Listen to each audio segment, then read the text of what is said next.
Behold this new flesh, this new blood, this new sacrifice.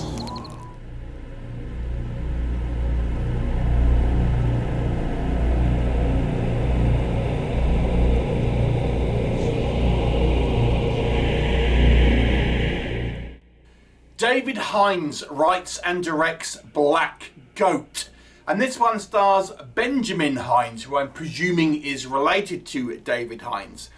And this is a low-budget British folk horror movie. So the story is that Benjamin Hinds plays a character called Ben, who is some kind of environmental health officer, and he has been tasked with investigating this strange deaths of livestock, and they seem to be accompanied by some sort of black goo. And he's investigating this kind of woodland area and trying to find this pond, which is suspected to be something to do with the situation, but he can't find it. All the maps appear to be different, and there's no kind of seemingly set place where this pond is. So he recruits his brother to help him find this pond, because they used to go there when they were kids, and the pair of them end up in this kind of woodland area, but they discover something dark there. They may well be some type of possibly demonic, possibly alien, or could be sort of some type of cultists that are in these kind of woods doing strange and dark things, and it could all go a little wrong. What will happen? You have to watch the movie and find out. So let's discuss. Now, we have to say this movie is a low budget film, so obviously expectations have to be somewhat in place because of that. Now, interestingly with this movie, I feel this is a real mixed bag of a movie. I wouldn't normally say that up front. I would tend to go through the positives and then the negatives. But the interesting thing with this movie is I do think there's some really good stuff here.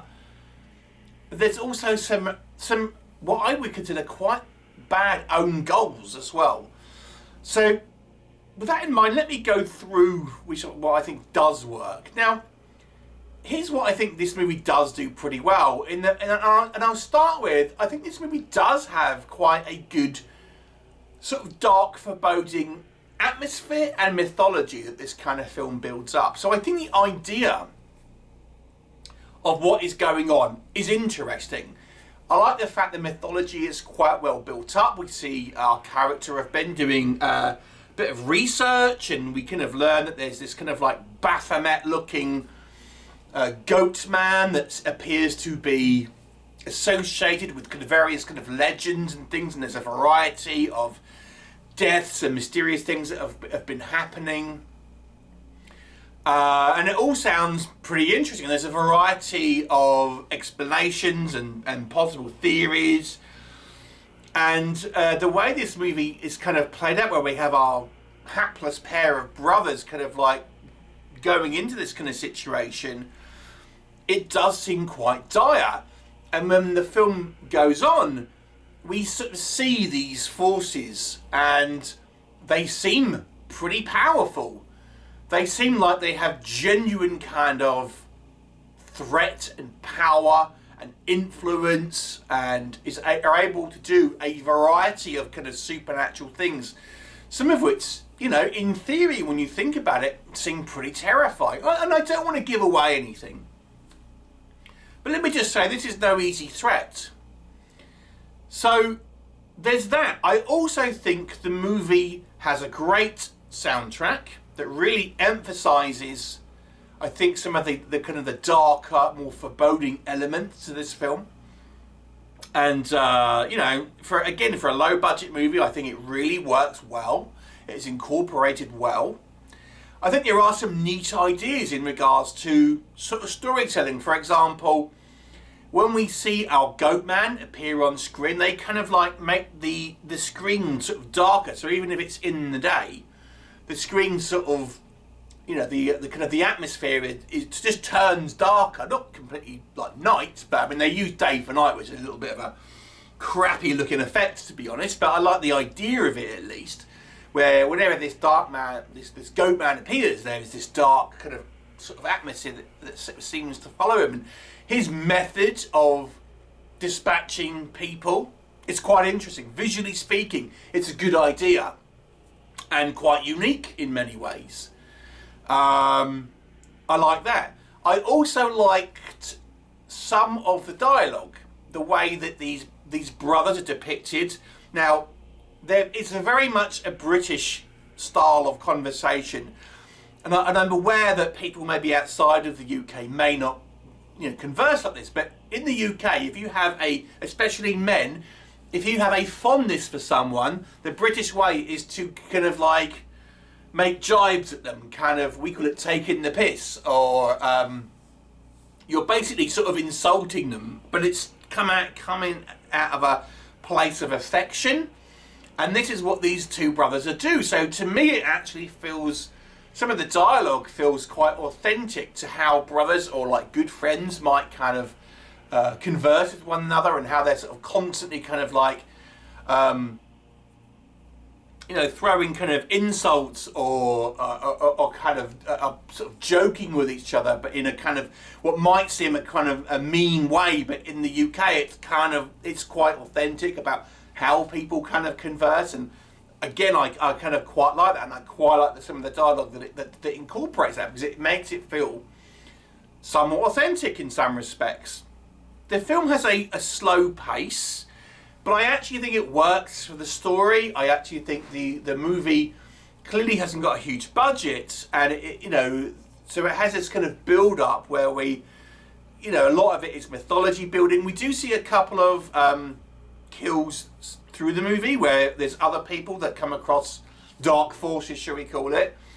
So it's not completely all at the end, but the main story with our sort of main two characters is this kind of slow build up. But I think the movie does a good job of sort of having this tension slowly building through the movie. And there's a couple of scenes where you have dreams and stuff, which is like, fake outs and things.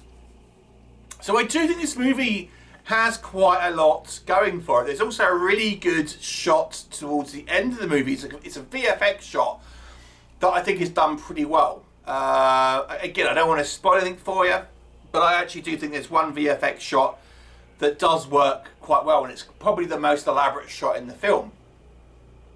But let's transition to what does not work, and we'll stay with the VFX, because this is also where I think the movie has some failings.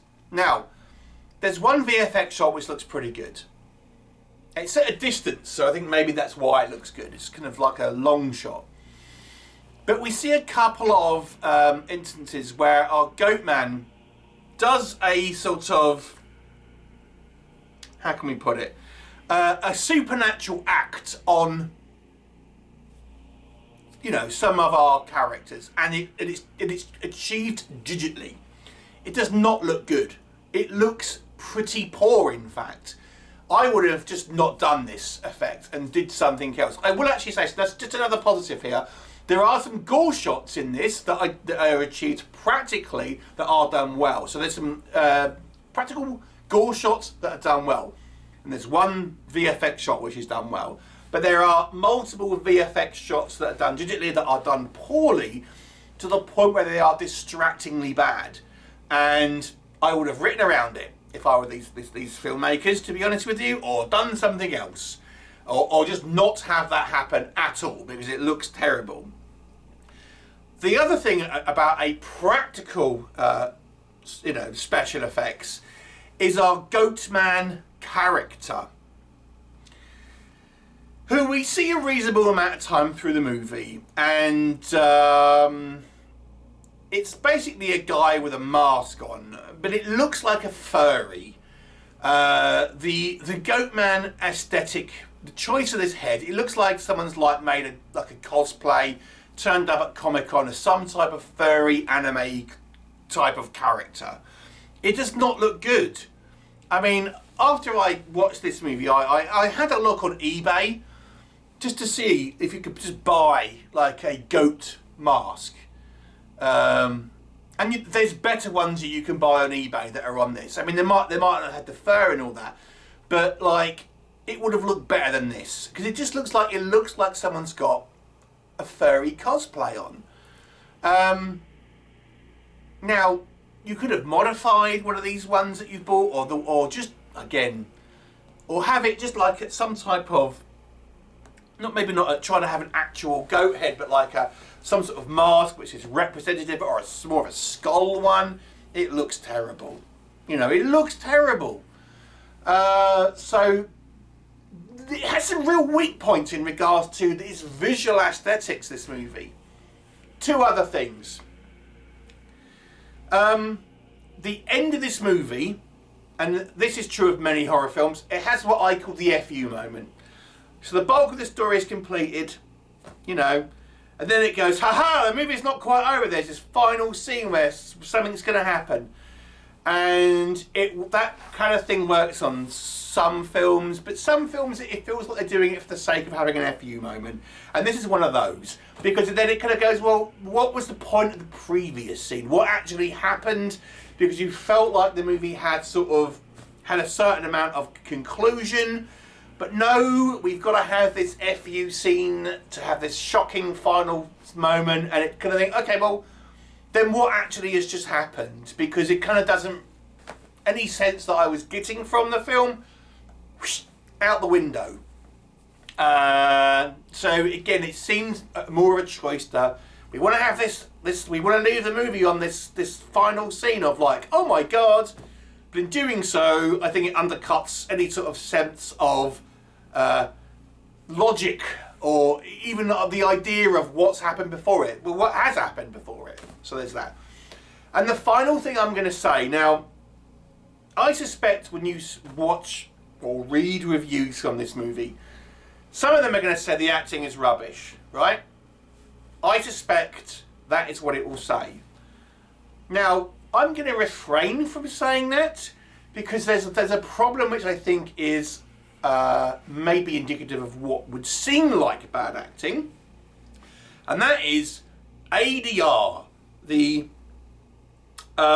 point where you re-record lines because they haven't picked it up, you know, when they've shot this film. So they've re-recorded it in a studio and then dubbed the film over again.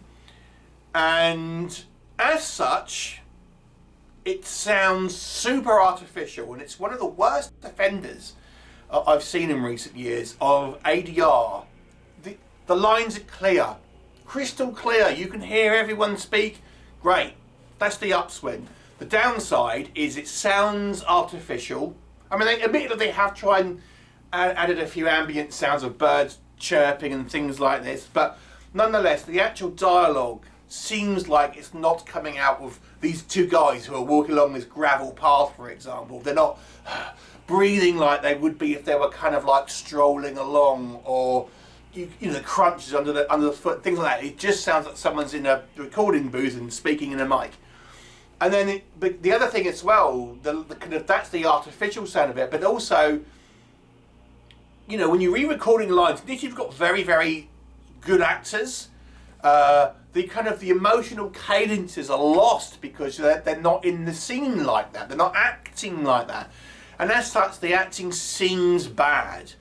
So I'm not going to say the acting is bad in this movie, because it might not necessarily have been, but the perception that the acting is not great is here because there's some over-enthusiastic ADR. I actually think it might have behooved them to just, you know, put up with a little bit more of the kind of the hustle and bustle about what's happening, and have a bit more of a naturalistic sound to it.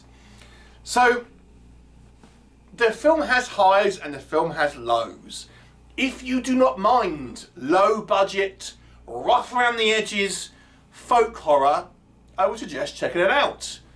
But if you want a polished product that is, you know, free of these sort of things, then this movie won't satisfy you. So overall, I'm going to give it a 5 out of 10. It's a good attempt. I think it fails in certain levels. But you know, overall, I still kind of quite like the story and stuff. It's kind of worth a watch if you don't mind some of the kind of the shortcomings that it ultimately has. 5 out of 10.